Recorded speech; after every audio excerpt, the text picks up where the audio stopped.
Welcome back, ladies and gentlemen. Joining us now, Cliff Risman, partner and co-chair of the hospitality industry team at Foley and Lardner. Cliff is a long-time real estate lawyer who represents companies that develop, own, operate, and finance hotels and resorts around the world. Cliff, before I send it over to you, Cliff's going to talk to us today about current issues and challenges in hotel management agreements. Now, please take it away, Cliff. Thank you, Stephen, and good day, everybody. As Stephen mentioned, I want to get right into this because we have a limited amount of time. I've given this presentation at this event a number of times, but I really today would like to focus on the same issues, but from the perspective of liquidity and cash and all the things that are on top of everyone's minds as a result of the current situation that the industry and in particular hotels find themselves in. So with that, Taylor, if you're on the right slide. Okay. To start, basically, I think it's good that everybody just understands the lay of the land. Generally speaking, most often in the United States, hotels, when there's a third-party manager, there's a management contract in place where the manager will receive fees, base fee, incentive fee, perhaps other fees, and operate the property for the account of ownership. Sometimes you will see a lease arrangement, more common overseas, particularly in Europe than in the United States, where the operator pays rent, base rent, percentage rent, etc., but operates for their own benefit. But for purposes of this conversation, assume we're talking about management agreements. Taylor, next slide, please, if you would. One thing that has been going on for a long time in the industry, but is even more paramount today, is operators, managers using their balance sheet in some way to help obtain management contracts. And today, with owners being strapped for cash, this has come to the forefront even more, both in terms of new management arrangements for new build assets, as well as says my connection is unstable. Okay, as well as when management contracts expire and new management agreements are put in place.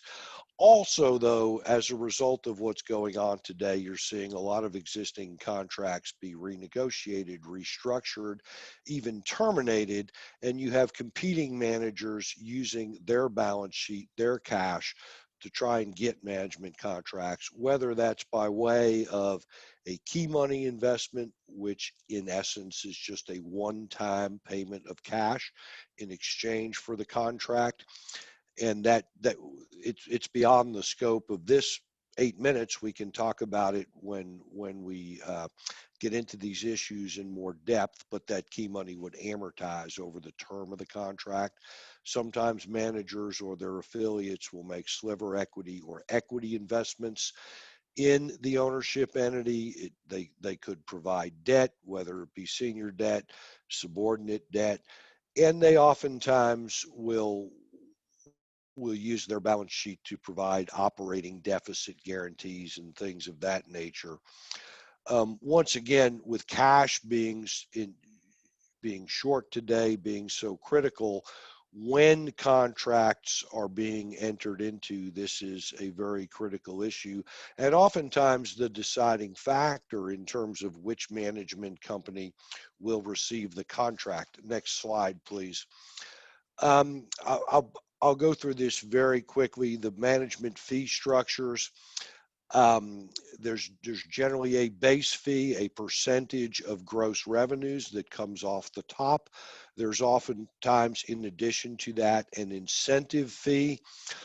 which could be a percentage of GOP or a percentage of EBITDA less reserve. It could be a percentage over a certain hurdle. But once again, we can talk about that in more detail later. Next slide, please.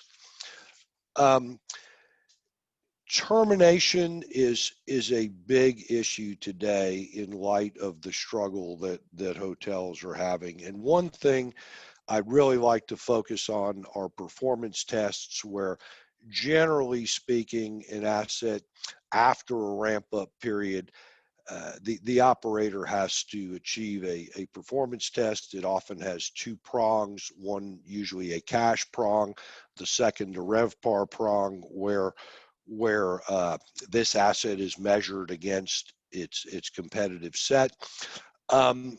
Performance tests normally have some sort of force majeure carve out where the test is excused or equitably adjusted.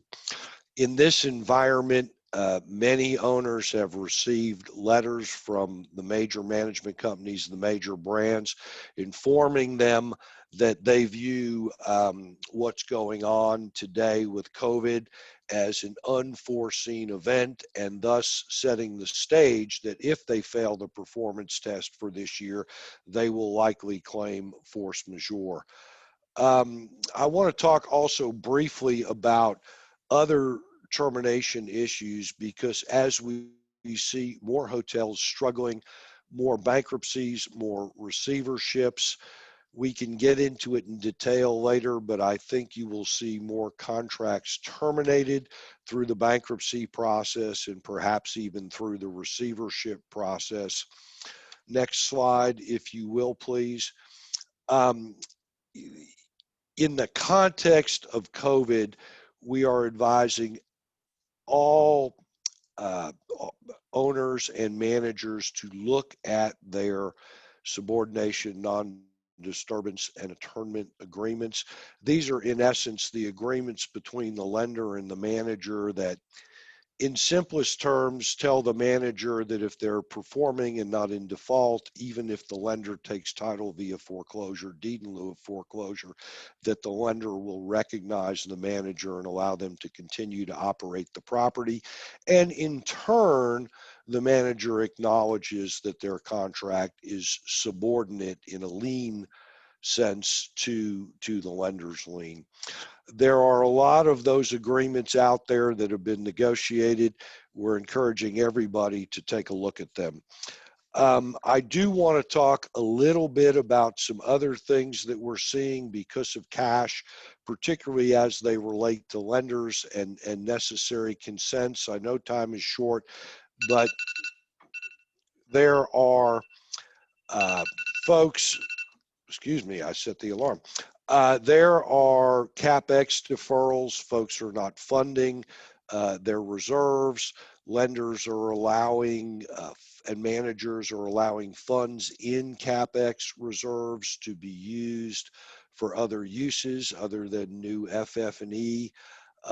There are new cleanliness standards being put in place. They all have costs. They're increasing operating costs.